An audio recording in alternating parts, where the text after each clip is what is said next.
Alright, so in this lesson we're going to be modeling some more furniture. So for this I'm going to start off by creating a standard primitive. So let's go ahead and select the box and click and drag and give this a height. Right click once you're done with the box. Go to the modifiers to see its parameters. Let's say that this particular table that we're going to create will have 100 centimeters by 200 centimeters. And the height, well, it's just going to be the thickness of the top part of this table. So we're going to leave it at around 3 centimeters. Go into our clay mode and press the F4 to see our curves. Deactivate the grid also so that it's not in our way. So let's hit the G key. And now let's add some supports. So first of all, we have to convert this to an edit poly. So right click, convert to edit poly, so that we don't have the usual parameters, but instead we will have all of these options right here. So let's go ahead and select the edge options, and inside edit edges, we're going to find this connect option. So we haven't seen connect yet, and it's really useful and we're going to be using it almost every time. So to enter the edge option, press the 2 key. Remember to be a bit more efficient rather than just going over here and selecting that specific option right here. So now by selecting the edges, I'll be selecting the bottom ones because we want to create this support. And with Control, I can select more than one element, and I'm going to hit the settings for the connect option. Now, what I want to do is just to split this table so that I can have a face that I can extrude downwards to create a support. So I'm going to have to set this to 2. I can actually go all the way like so and connect these two edges multiple times. But in this case, I'm going to reset this by right clicking and I'm going to set this to 2. Now I can also just play around with the pinch option, and I want these supports to be at the sides. Alright, now I'm going to hit the check option. And remember that here in 3ds Max, the software is mostly used for animation and renderings. So in some cases, we will not be that accurate unless we have to. When we are working with plans, architectural plans, we might be a bit more accurate, but when we're just creating furniture like so, and this is obviously an example, we're not going to be that precise. Again, 3ds Max is more for animation and rendering, which in some cases, not every time, it's not going to be 100% accurate, unless, again, we have some kind of reference to follow. Alright, now I also want to connect these two edges to split this particular face, and if I go to my 4 key to activate my polygons, you can see that I have this particular face, but I want to keep splitting so that I can have squares basically on my corners that I can extrude, and they will serve me as supports. Now, if I'm selecting this face, and let's say that out of this face I want to select the edges that are in the contour of this particular polygon, I can either go to edge or right click, and you can see that I have the convert to edge. So once I convert to edge, I can be a bit more efficient rather than just picking these edges from the face, and it will automatically let me hit F3 just for you to see a bit better. It will automatically pick the edges from the face. Okay, but to unselect, remember that we have to press the Alt key. Okay, so I want to just connect these two edges right here. Again, I'm going to hit the connect with the settings, and now these two faces at the corners are too narrow, so I'm just going to decrease this value and hit the check option. Now I'm going to do the same for this side over here. So let's hit number 2 and select these two edges, and again connect. It will remember our last values, so I'm going to leave it as it is, and I'm going to just check this. Now I'm going to go to my polygon by pressing 4, and I'm going to select these 4 corners like this. Now I'm going to right click, and what I want to do, as I mentioned, I want to extrude these corners just to make some supports for this table. So right click, extrude, and we'll give this 80 centimeters. Now let's hit the check option. Okay, and I'm going to unselect my polygon by pressing the 4 key again. Now let's go back to our clay. Here we have a simple table, really fast modeling there. Now I can make this a bit more interesting by just selecting the faces like this. And if I go here and change my view using the cube again, I can go to my left view. However, I'm still on my perspective. So I want to be a little bit more precise now. So I'm going to select my perspective mode. I'm going to click once here and go to my orthographic view. I can also access this with the shortcut U key. And I can also select the face from this bottom part of the support. Go back to my left, and now I'm going to hit my W key to activate my movement, and I'll just move this roughly to the center. Now I'm going to grab these two guys, and now I'm not going to use my polygon, but actually I'm going to use the vertex. So let's go to the left view and select one for vertex. Let's grab all of these vertices like so. So if I go to my orthographic view, I can see that I'm selecting all of them. So let's go back to our left, and let's set this more or less to the midpoint, like so. Let's deselect vertex by pressing 1 again. Okay, there we have another type of table. And now once I'm done with this, I can add some chamfers. I'm going to go ahead and type in chamfer on my modifier list. I'm going to actually reduce its amount to around 0.2%. That's enough. But I am going to increase the segments. Don't forget that we have to change its option down here in smooth to smooth chamfers only. Now by hitting F4, I can see that I have a perfectly made table with their chamfers included. Alright, now let's move into the creation of a chair. So first of all, I want to have a reference of the dimensions of a chair. For that, I'm going to create another geometry. I'm going to go to the positive icon, and I'm going to go to the box option.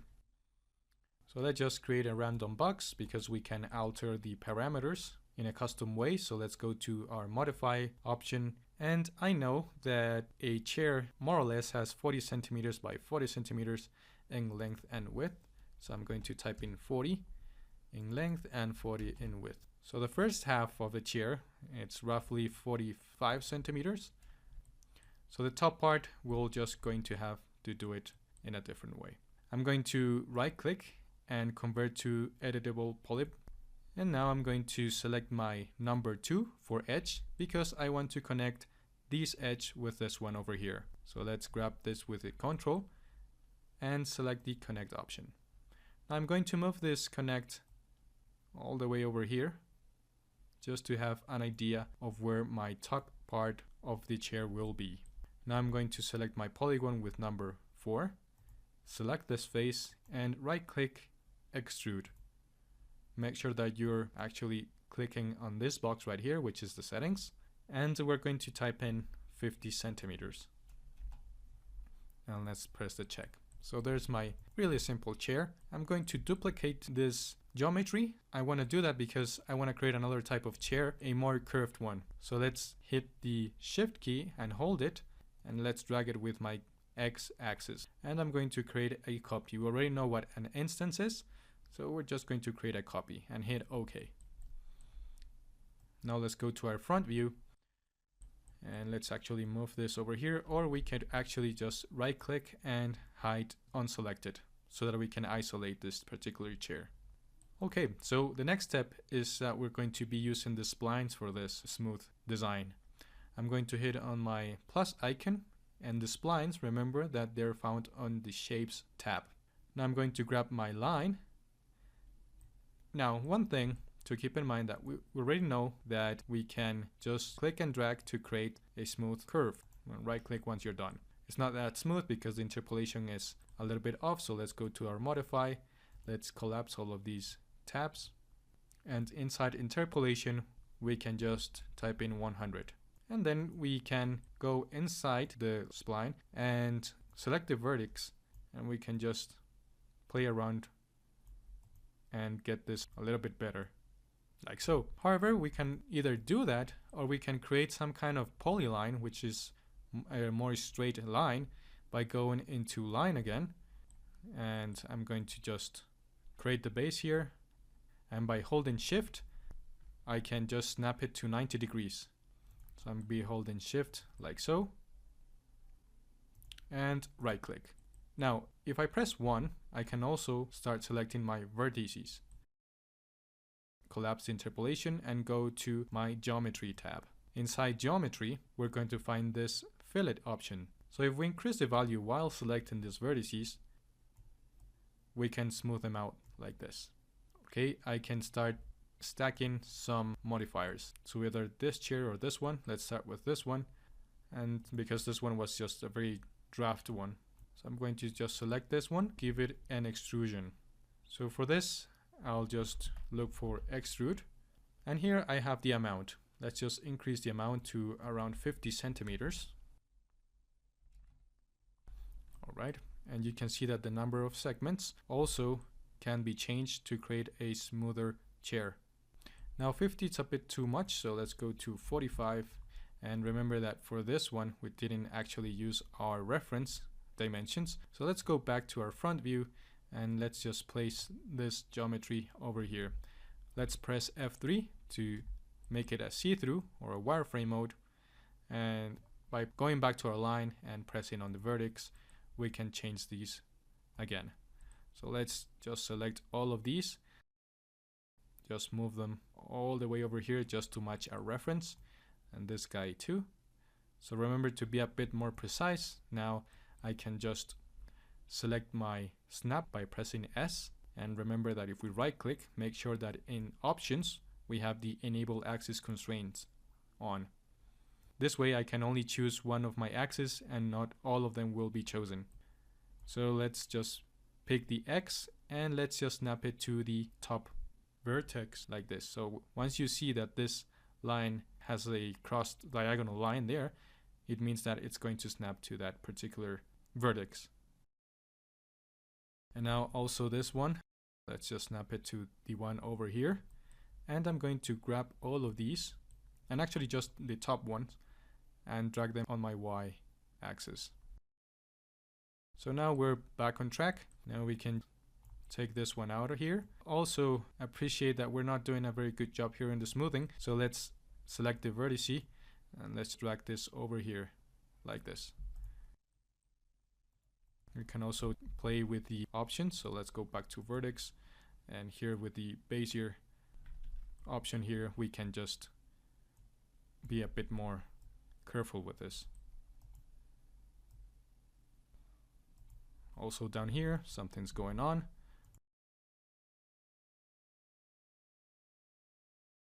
Alright, now it's looking quite okay. And let's go back to our clay mode. So what if I wanted to change this to an editable poly so that I can keep editing this? If I just right click, I could do that, right? But I will just collapse all of my options and I will no longer be able to go back to my line and keep editing it. So what I want to do is just to call in an edit poly modifier. So this modifier will basically have the same options and will work the same way as our editable poly. So we can call this a non-destructive way of modeling because we can still go back to our main geometry. Here I will just start creating more horizontal lines. And why would I be doing that?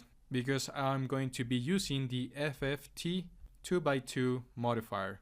So let's see what all of these options do. As you can see, I have a 2x2, 3x3, or 4x4. So let's go by 2x2, and what it's going to be basically creating is this bounding box in which I have these control points at the vertices, which I can move. So let's open this modifier and select the control points, and I'm just going to select this one, for instance. And you can see how powerful this is because I can keep editing this edit poly now, which is in the modifier, in any way that I want. I can deform it with no problems at all. So why is it called 2x2? Because it's basically creating me just two control points in the horizontal and vertical axis. So let's go and delete this one, and let's try now an FFD 4x4. So it's going to create now 4 control points in the vertical axis and 4 control points in the horizontal axis. And with this, I'll have a little bit more of freedom to create something more complicated. But why would I want to create more horizontal lines once I'm here in the edit poly? Because if let's go back to our control points and make sure that you don't have this selected, by the way, because this will constrain a lot of our options. So let's hit S to unselect it. Only use it when you really need it, because it's going to be a real pain if you have it all the time. And let's say that I just want to manipulate something over here. Now you can see that if I'm just dragging this, what it's really dragging, this new geometry, is where I have lots of polygons in this mesh, which is down here. It's not really dragging where I want it, which is at this pit over here. So let's go, let's say Control Z, and let's choose this one. Again, it's only going to be dragging mostly the vertices which are right here. So if I add more polygons to this mesh, I'm going to be able to control even further this geometry with my new control points that I've created. So let's delete this and let's go back to our edit poly, connect some of these lines to create more horizontal curves to populate the mesh with polygons a bit more. So let's go to edge. Let's select all of these, and actually let's select all of these too with control. The ones at the bottom too. First of all, collapse what we don't need, and let's go to edit edges and connect. Go all the way to, let's see, 15, it's okay. And check. And now let's go back here to edit poly. So remember to unselect this. It's just like when we were working with a regular editable poly, we have to unselect the option first. Now let's go to our modifier list and call in an FFD 4x4. Now let's go inside this modifier, select these control points and do something like this. Now I'm dragging this part just where I want it to be. They're still being dragged out where there's more polygons down here, but now I can work with this. Let's go to our left view. So let's just grab this left control points. And there's actually a symmetry modifier here in the list, but we're going to be using it later. For now, let's just use this one. And also do the same thing to this side too. Let's try to be as symmetrical as possible. Now let's just give a bit more design by just selecting this one over here and also the right control point. And you can see that these guys are a bit too wide. On top of our FFD 4x4, we can call in an FF 2x2. Remember that we can stack all of these. Select all of these four in the right side, and let's just make it a little bit narrow. Now what I want to add is just a bit more of smoothness. So I'm going to call in a TurboSmooth like this. The number of iterations we probably can leave it at 2. And now I'm going to give it a thickness. So we know what to use for that. It's the shell modifier. So let's call in a shell, and the amount, let's leave it at 2 actually. And the good thing about this is that after all the editing that we've done so far, we can still go back to our line, and we're just going to ignore this message. I'm going to just click yes. So inside this vertex, so I'm going to just move these vertices around with my X and Y axis. And also I have to play around with the curvature from these. Now make sure that you have the Bezier option. I'm just going to change that in a second. Let's just make these transitions a bit more smooth. Let's turn this into a Bezier.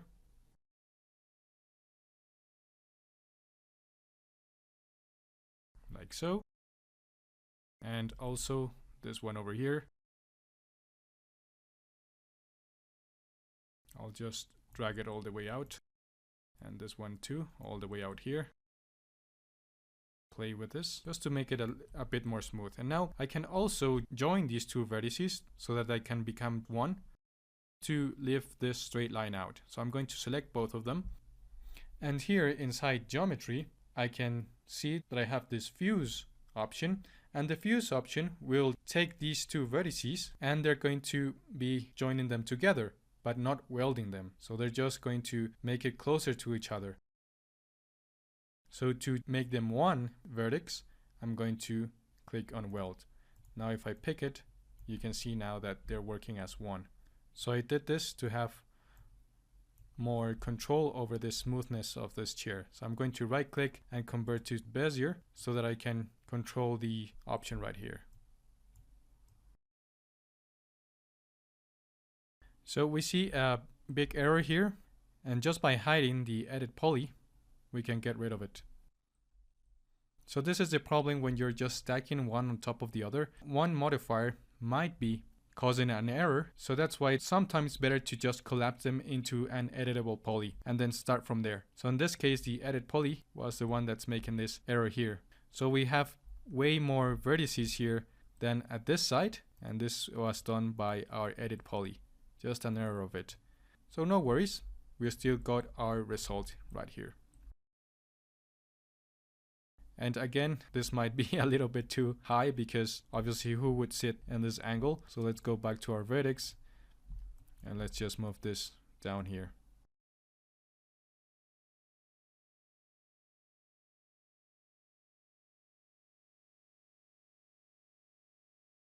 So we're going to fix this little part here, and I'm actually might need to turn this into smooth or not. There we go. There, so that's how we create this with the modifiers. I'm going to right click and unhide all. So I have here my table and my chair. Now our table, it's not in the actual construction plane, so I activate my grid. This is at the bottom of it, underneath it. So I'm going to go to my cube at left, and I'm going to drag this all the way to the top here. So let's grab this, let's hit G.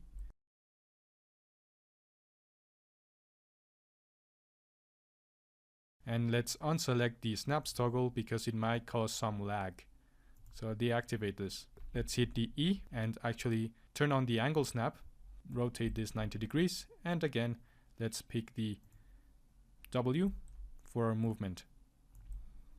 Okay, now let's just drag this a little bit out here. Let's duplicate this guy by holding Shift and make it an instance because they have to be the same chair. If we have any modifications to any of these geometry, they need to have the same appearance. Now E for rotation and A for angle snaps.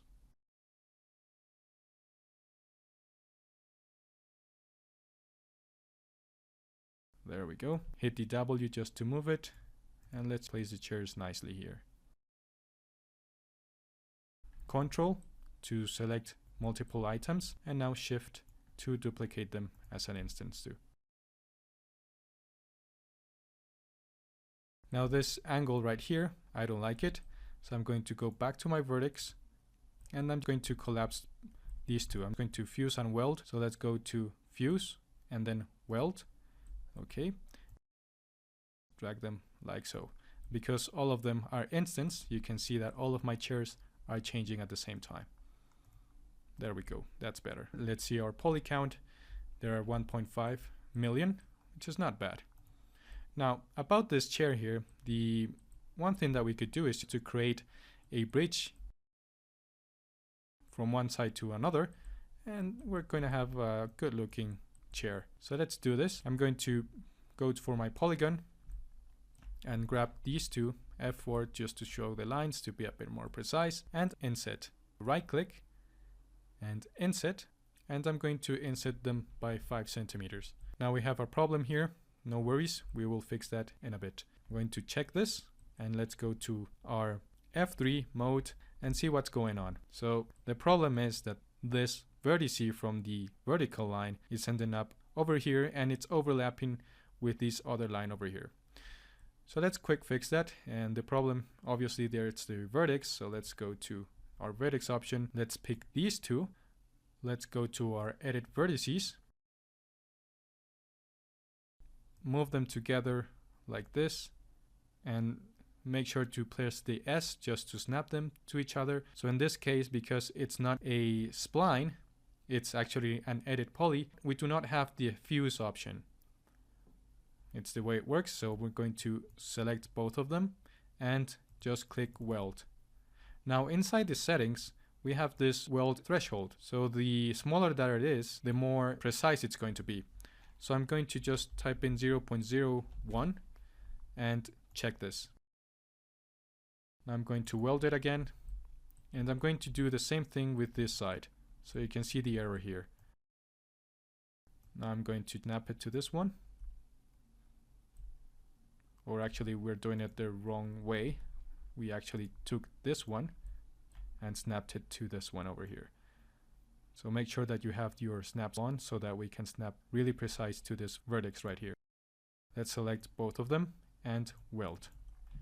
Okay, now let's go back to our clay mode by hitting the F3, and you can see that we've solved that problem there. Now let's just press the 4 for our polygon, and let's join them together. Let's go to Edit Polygons, and here we have the bridge option. Just click once, and there we have it. Duplicate it by holding Shift and dragging this with my Y-axis, and I'm just going to copy. I don't want the same thing to be happening to this one, so copy and hit OK. Now I'm going to delete these faces by pressing the 4 key, selecting these 4 bases at the bottom, and deleting them. What I want to do is just to drag these 2 vertices down here so that they're actually acting as supports. So I'm going to select my 1 key to select the vertex. Now with Ctrl, I can select the 4 vertices here, and with Z, and by having the snap toggle on, I'm going to snap them to this other vertex which are already at the ground. Now I'm going to close this one, so I'm going to hit the number 3 for borders because there are open surfaces, remember? That's why we have borders here. And now I'm going to right click and cap, like so. Now let's create another one, so let's hold Shift and drag this chair over here and just copy it. I'm going to do the same thing to these 4 faces. I'm going to insert them, so let's select the 4 polygons right there, right click and insert. Make sure that this is at 5 centimeters and OK. Now we won't be able to bridge this because the outer faces are actually bigger in scale than the inner ones. So what we need to do is just to drag this edge all the way to the top. So let's hit number 2 to activate the edge. And let's pick these 2 edges. And with our gizmo or with our Z-axis, we're going to be able to drag them all the way up here until they touch the top edge here. Now let's go back to our number 4, and you can see that we've not lost the selection. It's still there. And now we're going to be bridging these 2. So I'm going to unselect the polygon, or actually let's not unselect it because I want also to delete these bottom surfaces like so. Now what we need to do is just to bring all of these vertices down to the bottom. So let's hit number 1 and let's select all of these vertices. We can select them faster by going to the left view and going to my F3 just to see them better. To unselect my snaps, just going to grab all of these 4 and drag them. Now S for snaps again, and just snap them to the bottom vertices. Now 1 just to unselect all of them again. Remember that I need to cap the bottom faces here, or the bottom borders actually. So let's hit number 3 and let's select the borders. Oops, Ctrl Z, right click, cap. So there we go. We've created multiple furniture by using the modifiers such as this chair. We've just stacked lots of modifiers to create this one, and we've also created some other furniture such as this table and chairs by using the classic editable poly modeling. We've also created some of the objects here by starting with splines and other by starting with actual standard geometries. Remember that you can use the box as a reference for measurements. So that's it for now. I'll see you later.